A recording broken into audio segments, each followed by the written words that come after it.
Hi everyone, my name is Rhea Holloway. Welcome to the channel. I really should just be saying hi to my music professor because this is for my music final project.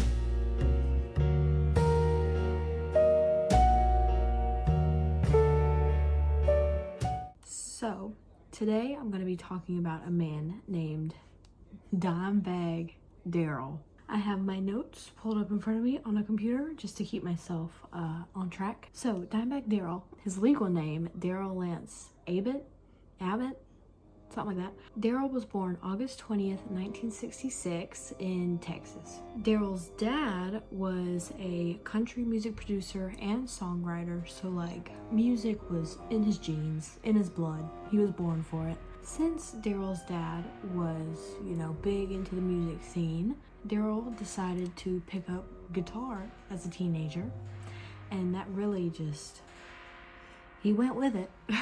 So, in 1981, Darrell and his brother Vinnie Paul created a band called Pantera. It was Darrell, his brother, then they brought in two other band members, so there's four of them. In the 80s, they released a couple albums, nothing was really sticking. But then they released an album called Cowboys from Hell, and that really just kick-started all of their careers. And then the two albums they released after that were even more successful. This band was pretty popular for a good while too. Sadly, in 2003, the band split up. There was a conflict between the two brothers and one of their other band members, and they were just like, yeah, no. Not long after Pantera split up, the two brothers decided to make another band called Damage Plan. And I just want to mention, both of these bands are very much like heavy metal, raw, type of stuff. So yeah, that is like what they're into. Damage Plan was created very shortly after the split, and it wasn't as successful, but the brothers considered this band more as a passion project. It was just something they really enjoyed. They didn't care if it had a lot of success or not. Damage Plan released an album called Newfound Power. It wasn't too successful, but it wasn't like a total fail either. So Damage Plan went on a little tour. And I say little, it was like a year long, roughly, I think. So now I am going to introduce a man.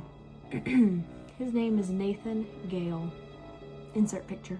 Nathan Gale was a former Marine and suffered severe mental illness. When I say severe, I'm talking specifically diagnosed with paranoid schizophrenia.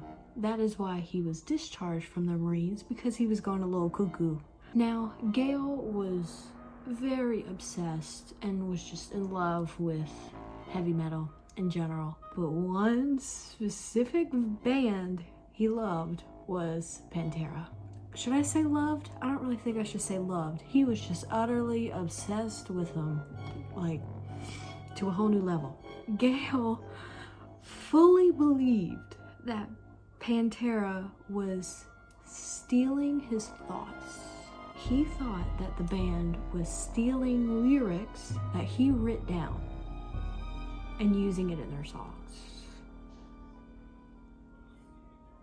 Yeah. So now we're back with Damage Plan, and they're on tour. They are 2 shows away from the end of their tour. It is December 8th, 2004. They're playing at Alrosa Villa Club in Columbus, Ohio. I'm pretty sure I said that right. As the band was performing, Nathan Gale proceeded to run up to the stage, get on there, and he promptly shot Darrell in the back of the head multiple times. Yeah. With a little handgun. Before officers arrived, Gale shot and killed 3 other people. One of those people including the band's head of security, who at the time was trying to save Darrell. But, that didn't work.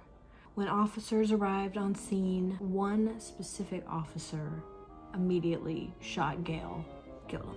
And that's it. It all happened very quickly, and it's a lot to take in. That happened in probably 10 minutes. Dale's brother Vinny said that the last 2 words Darrell ever said was Van Halen, which was a code word that they said before every show as a reminder to have a good time.